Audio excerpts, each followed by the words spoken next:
Luhansk, and Donetsk. The World Food Programme and partners reached 800,000 people in the past months and are scaling up to reach 1.2 million people by mid-April.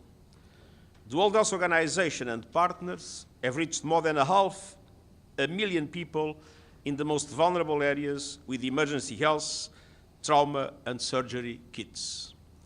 Just today, a convoy of trucks brought food, medical, and other relief supplies from WFP, WHO, UNHCR, UNICEF to Kharkiv to be delivered by our national partners to thousands of people in hard-hit areas. Our agencies and partners are procuring vital supplies and setting up pipelines for deliveries throughout Ukraine in the coming weeks. But let's be clear. The solution to this humanitarian tragedy is not humanitarian. It is political. I'm therefore appealing for an immediate humanitarian ceasefire to allow for progress in serious political negotiations aiming at reaching a peace agreement based on the principles of the United Nations Charter. A cessation of hostilities will allow essential humanitarian aid to be delivered and enable civilians to move around safely. It will save lives, prevent suffering, and protect civilians. I hope a ceasefire will also help to address the global consequences of this war, which risks compounding the deep hunger crisis in many developing countries that already lack fiscal space to invest in their recovery from the pandemic and now face soaring food and energy costs. I strongly appeal to the parties to this conflict and to the international community as a whole to work with us for peace in solidarity with the people of Ukraine and across the world. Thank you.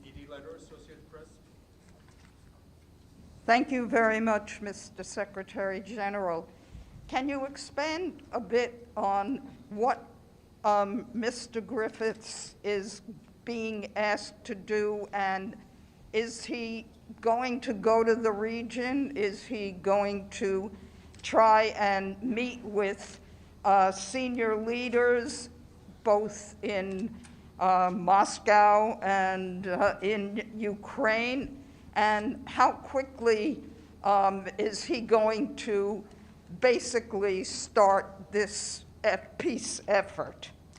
Well, he will immediately start. He's in Kabul today and will be coming back. And he already made some contacts. And of course, I hope that he will be able to go to both Moscow and Kiev as soon as that becomes possible. It's very important to establish a serious dialogue with both parties in relation to the possibility of this humanitarian ceasefire. And you mentioned the appeal to the rest of the world.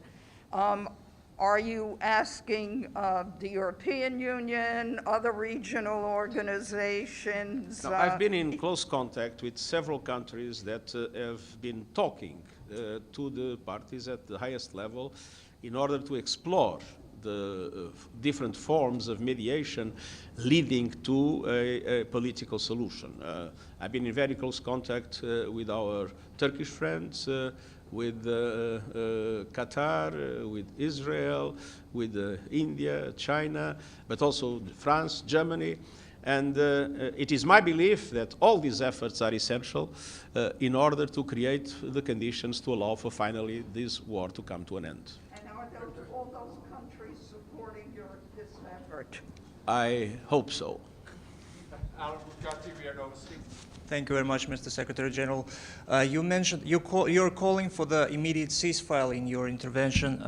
As far as you remember, the draft resolution considered last week by the Security Council contained the provisions about the negotiated ceasefire, but the Security Council failed to adopt it. Do you consider it as a mistake? And the second question, please, what are your expectations of tomorrow's humanitarian meeting by the Security Council in Ukraine? Well, first of all, the Security Council decides whatever the Security Council decides, but that doesn't mean that anyone in the Security Council is against a negotiated ceasefire, as you mentioned. So I strongly hope that there will be goodwill from all sides in order for this ceasefire to take place. And I believe the briefing tomorrow will be a humanitarian briefing about the humanitarian situation. As far as I know, there will be elements of our humanitarian agencies that will be briefing the Security Council. Sherwin Price, please.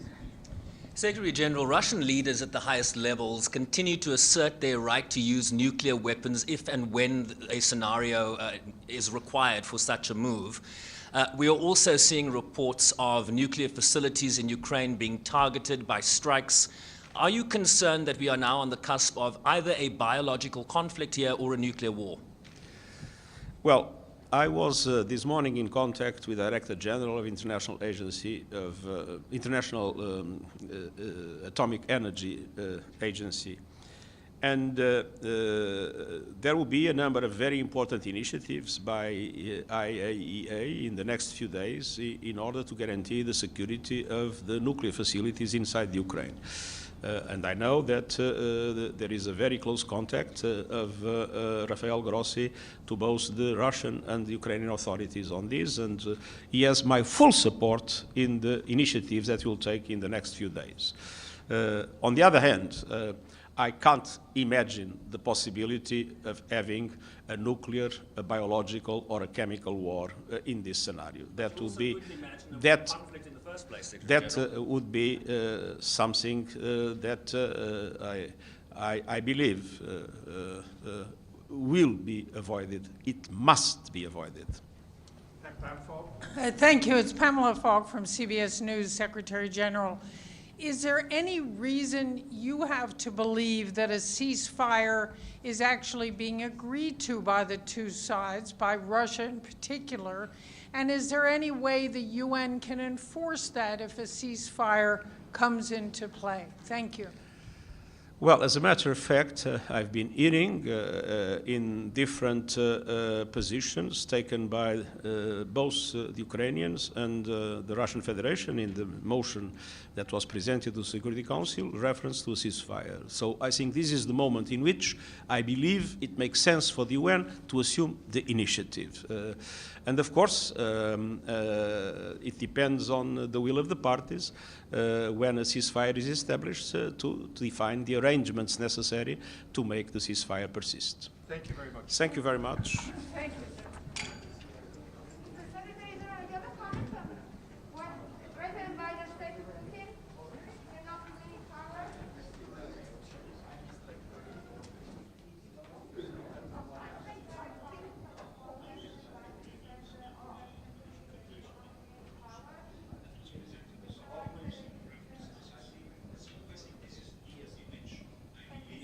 Military de-escalation and rhetoric de-escalation. Okay, thanks.